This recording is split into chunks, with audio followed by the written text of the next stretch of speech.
Hey everybody, what's up? What's going on? My name's Kyle. Thank you for stopping by to check out my video on Arena Hacks. Today I'm going to be looking at the new set that's coming up, Streets of New Capenna. Basically going to be, first I'm going to be going to the store, going to be looking at the pre-orders that you can get with MTG Arena and just giving my thoughts and opinions on those as I do every time a new set comes out, and they do the same new pre-orders every season. And then after that, I'm going to be going to check out some important new mechanics that are coming with Streets of New Capenna. And yeah, I'm gonna talk to you about those and tell you what's up, what's going on, what kind of new stuff is coming with new abilities and stuff like that. And then after that, I'm going to be going to look at some of the cards that are coming in New Capenna and just some of the things that I've noticed that's in it. I'll try to keep that part brief. There's a lot of cards to look at, so it would just take a long time to sit there and go through them all. So I'll try to keep that a little more on the brief side. But let's get started and go check out the store here and look at the deals. Not the deals. Well, yeah, I guess the pre-order deals. So as I discussed with them, to see what you get in these deals, you just look at these pictures. You can see the name of it here somewhere. Yeah, Elspeth pack bundle right here. So you see pre-order the Elspeth pack. But what does it all come with? You go over this question mark down in the bottom corner here. You hover over that with your cursor, and there, that little pop-up box there tells you everything you need to know about what comes in it. So this comes with 50 Streets of New Capenna boosters, 1 Elspeth Resplendent. That's just one copy of the card. Elspeth Resplendent card style. And you will also get the sleeve. It says that at the bottom. When you purchase, you'll immediately receive the Elspeth Resplendent sleeve. So you get the sleeve, the card style, the Elspeth card, and 50 packs.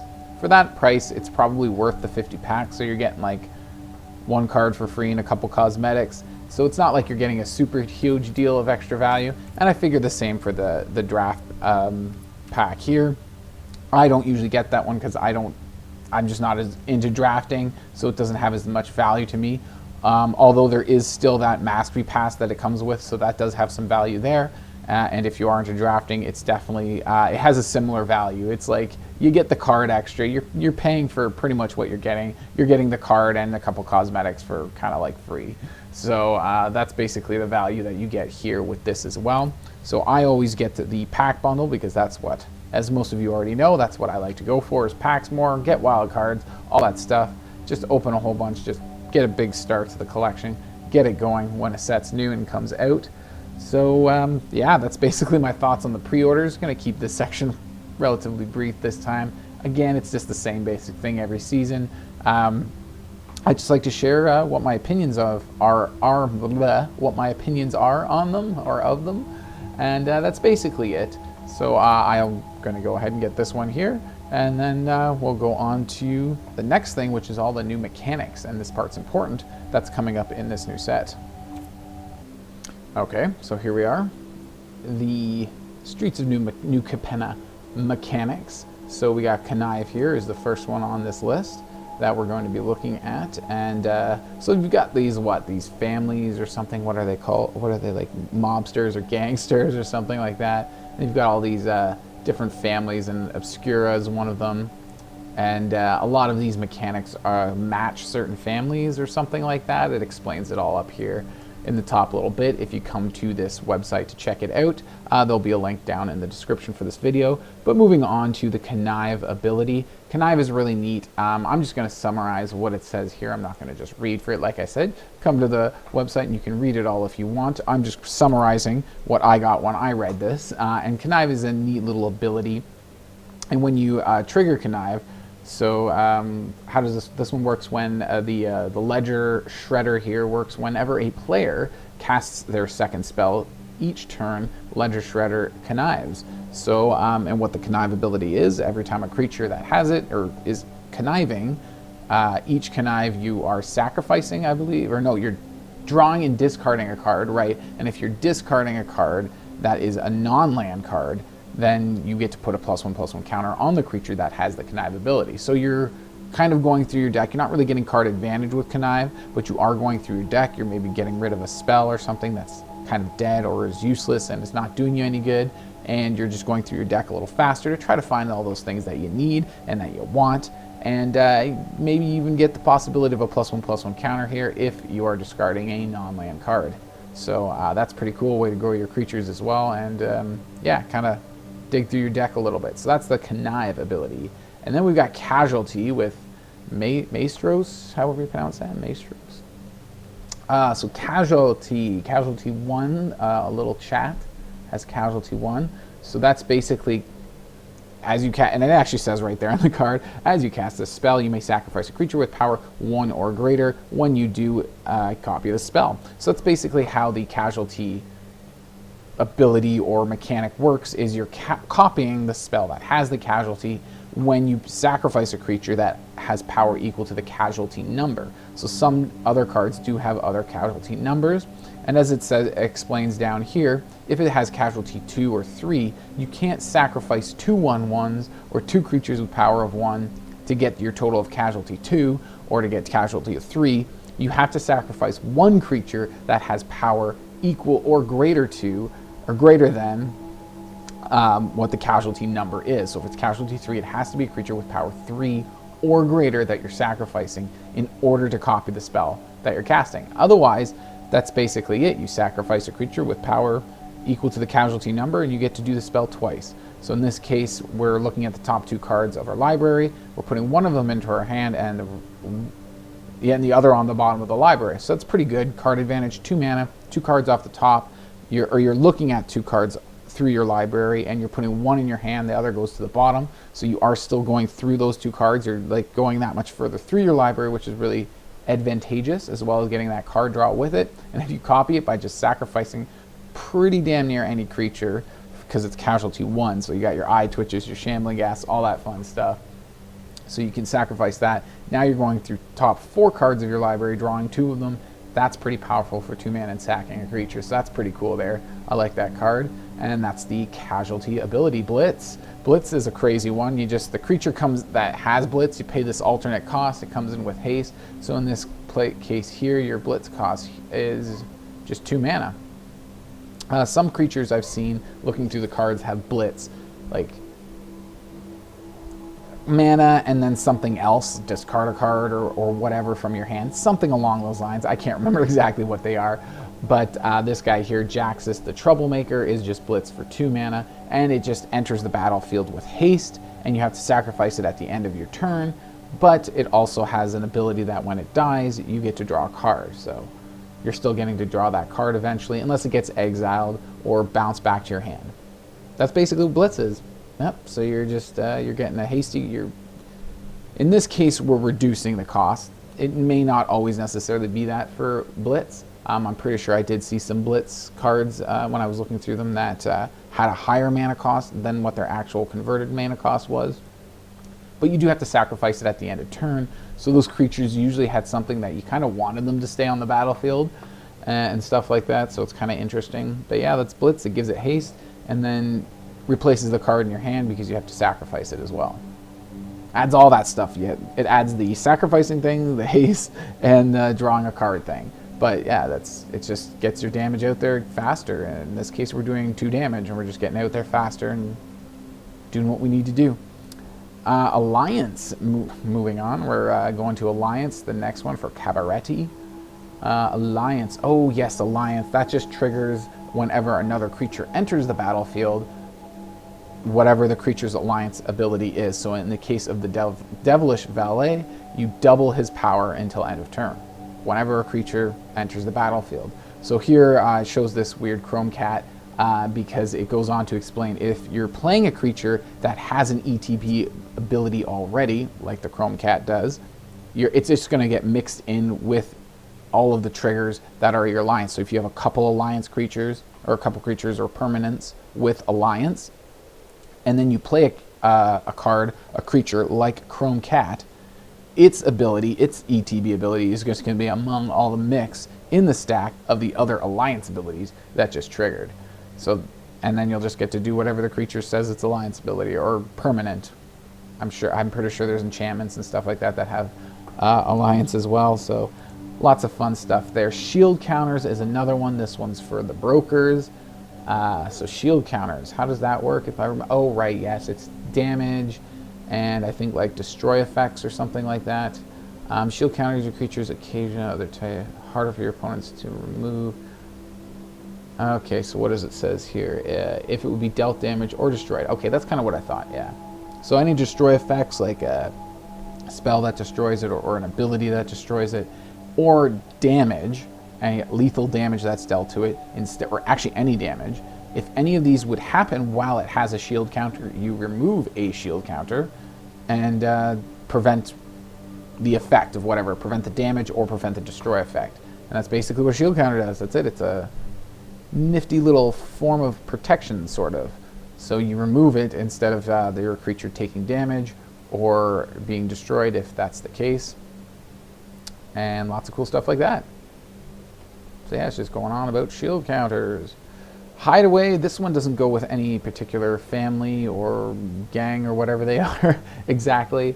Hideaway, it's kind of a weird one. I've been reading some cards, looking through, seeing some cards with it. So this is Hideaway 5, and that seems to be a very common number. So Hideaway 5 is you're looking at the top 5 cards of your library, I think.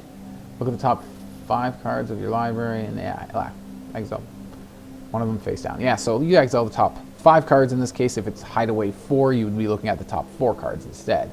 Either way, out of those cards, you get to pick one, exile it face down, and whenever you meet certain requirements, each card that has Hideaway has different requirements, but whenever you meet certain requirements, you are now able to cast that card, usually for free, I think, without paying its mana cost. Yeah, they always say without paying its mana cost, so that's pretty freaking awesome and pretty powerful for Hideaway.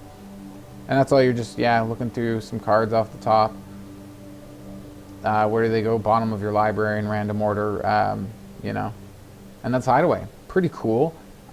Sort of like a weird delayed card draw, because you get the extra card advantage later in the game when you meet the requirements. But it's pretty cool that way. I think there could be a lot of fun there. And that's the mechanics. So now that that's done, let's go take a look at some of those extra cards, or some of the extra cards, some of the new cards coming in the set. Okay, so here we are. This is just something that's right on that main screen, the home tab of MTG Arena. You just click on it, you come here, and this is just Wizards of the Coast website, their MTG website, and just all the little cards that they post here or whatever. So it's nothing too complicated. I will have a link to this website as well down into the description for this video, so you can check it out there if you want and come find this page yourself. Like I said, I'm going to try to skim through this pretty fast. Here's Elspeth Resplendent. So this is the free card, the free mythic rare you get in the card or the pack bundle that I was talking about at the beginning of the video. So this is the card that you get. And it's pretty cool. Looks like it goes in a white aggro deck, kind of, because you're putting this first ability, the +1. Yeah, that's +1, -3. Yeah, okay, so +1. Here you're putting a +1/+1 counter, +1 loyalty, +1/+1 counter on a creature, and you're also giving it, I think, yeah, you're putting another counter on it that's an ability counter, and it can be, I think it's First Strike. That's hard to read, this card, there's so much writing on it. Yeah, it's Flying, First Strike, Lifelink, or Vigilance. So those are your options. 4 ability counters that you can put on the creature. That gets the +1/+1 as well, so that's pretty cool. 5 mana, 5 loyalty, I don't know if I mentioned that part. And then the -3 is you're looking at the top 7 cards of your library, and you're putting a creature with converted mana, a permanent with converted mana cost 3 or less. Yes, 3 or less from them onto the battlefield. That's pretty cool. And it gets a shield counter on it. That's pretty cool as well. So that's -3. That's super powerful. -7. You create a, what is that? A 3/3? It's so hard to read. It's so tiny. 3/3 white angel creature token with flying. So I've noticed a lot of angels and stuff like that, especially if you look through a lot of these white cards. There seems to be going to be some new angel synergy coming up. So dust off your old Kaldheim cards and get some of those angels, namely that Righteous Valkyrie. See if we can get some angel decks cooking again. That looks to be what's going to be happening here. Skim past this to blue. What's something I saw in blue? I saw a lot of rogues in blue. I feel like there was something else I noticed when I was looking through blue. Mostly just just some extra rogues. Not that I think rogues will necessarily become a big thing again, but it's definitely something to watch out for. There's definitely a lot of good ones. Skim through blue, not my favoritist of color. Black. So we got another angel over here. Body Launderer. That's pretty cool. So this guy. Let's talk about this guy. It's pretty cool. 4 mana, 3/3. Not legendary, mythic rare. Death Touch. Whenever another non-token creature you control dies, Body Launderer connives. So you get to do that thing where you draw a card, discard a card, and if you discard a non-land card, then this guy gets a +1/+1 counter. So whenever Body Launderer dies, return another target non-rogue creature card with equal or lesser power from your graveyard to the battlefield. So if you do get some +1/+1 counters on him by probably putting creatures into the battlefield or into the graveyard or other things like that, then you build him up, and there'll be some great creatures in your graveyard then because you used him to do so. And then he gets bigger, and then when he dies, you get that creature back, or one of those creatures back. So that's pretty cool. And was he a rogue too? He is a rogue. Ogre rogue. I want to see if I can find that one. I'm pretty sure it was black. There's a creature. I think it's a creature. Yeah, it was a creature. And it has Connive, or does it have Blitz? Here's one with a relatively equal Blitz cost. Sanguine Spy. I think I should be getting close. Here's one that's a little bit different. There's this guy, the Tenacious Underdog. 2 mana to play him out, but then he blitzes for 4 mana. And you have to pay 2 life. Alright, but you may cast Tenacious Underdog from your graveyard using its Blitz ability. So I'd say you'd probably want to do this guy first with his just normal mana cost. Get a 3/2 onto the battlefield, no haste. But then when he dies, you can just play that Blitz ability to get him back from your graveyard. And when he dies that time, you get to draw a card. So it makes that 2 life a little more worth it when he dies and you get to draw your card. Red, there was some neat stuff. I saw a lot of treasure synergy and treasure stuff. Treasure. That one actually looks ridiculous. Arcane Bombardment, that looks crazy. 6 mana enchantment though. Whenever you cast your first instant or sorcery spell each turn, exile an instant or sorcery card at random from your graveyard, then copy each card exiled with Arcane Bombardment. You may cast any number of the copies without paying their mana cost. So at first, the very first time you trigger it, you won't actually get to cost any copies because you won't have anything exiled with it yet. Then you exile something with it, then the next instant or sorcery you cast, now you have one instant or sorcery that you've already exiled with it, and you're casting it. You're going to get to cast that for free, and then that triggers every time after that you keep triggering it, and you just keep getting that bombardment of spells and stuff like that. So that'd be super annoying for probably going to go in Izzet decks or something like that. There's a Devilish Valet that we saw earlier. Yeah, so there's lots of treasure stuff I've been noticing in red with new Capenna. Where is something else? Treasury. Something just treasury, period.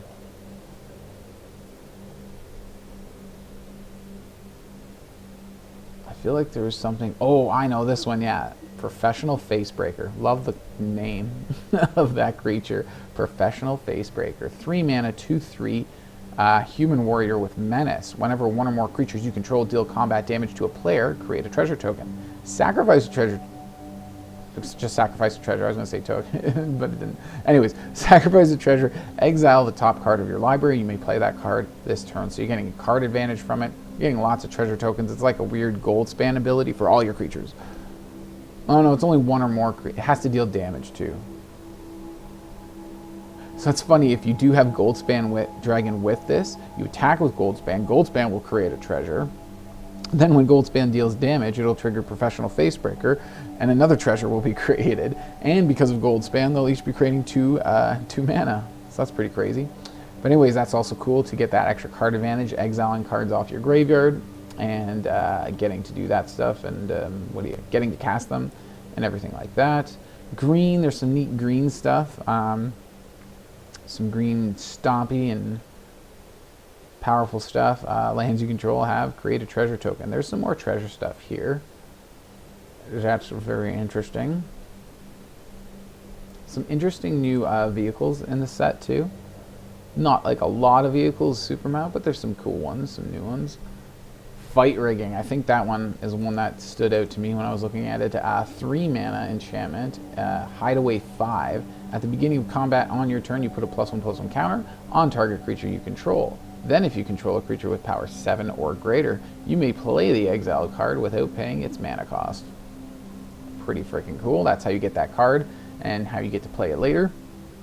But putting a +1/+1 counter on a target creature at the beginning, beginning of combat on your turn, that's basically a Luminarch Aspirant for 3 mana, and it's an enchantment, not a creature. You can maybe even put it into like a Selesnya deck, and then have the Luminarch Aspirant with the fight rigging, and maybe a Sparring Regime. It's a lot of enchantments, so we got to work on more creatures. Anyways, moving on. Titan of Industry, that's an interesting name. I get big, huge, what is it, 7 mana, 7/7 reach, trampled. That's pretty cool. And you get to do 2 of these things when it enters the battlefield. So it's just a big boy, does lots of crazy stuff and brings lots of crazy power to the battlefield and to your game. Vivian on the Hunt, pretty cool planeswalker. I'm not going to go too much into it.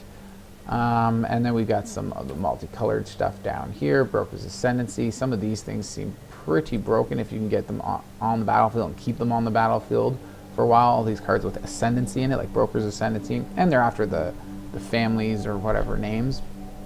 So at the beginning of your end step, put a +1/+1 counter on each creature you control and a loyalty counter on each planeswalker you control. Yikes. That's only 3 mana to get that out, but 3 different colors. So, but yeah, if you can get these enchantments out and just keep them out all game, or they stay out for a while and you can trigger them over and over again, that's pretty busted. 3 mana at the beginning of your upkeep, look at the top card of your library. If it's a creature or planeswalker card, you may reveal it, put it into your hand. If you don't put the card in your hand, you may put it into the bottom of you may put it on the bottom of your library. So you don't have to. It's kind of like a weird makeshift scry, or if it's a creature or planeswalker, it goes into your hand, it becomes card advantage.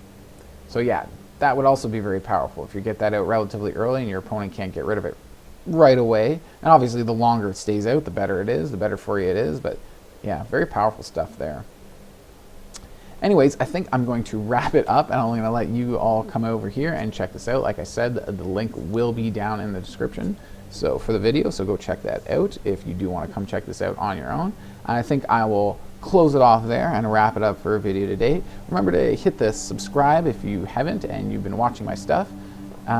Support the channel and hit the subscribe. Also, thumbs up for the video if you like what I've talked about today and you enjoy my content and again want to support the channel. Also, make sure you leave a comment and let me know what's going on, what you think of the video, all this stuff, the new set that's coming up, which also, again, supports the channel. All this stuff for free, so supports the channel. So I really thank you all for watching. Hope you all have a great day. See you at the next video. Cheers.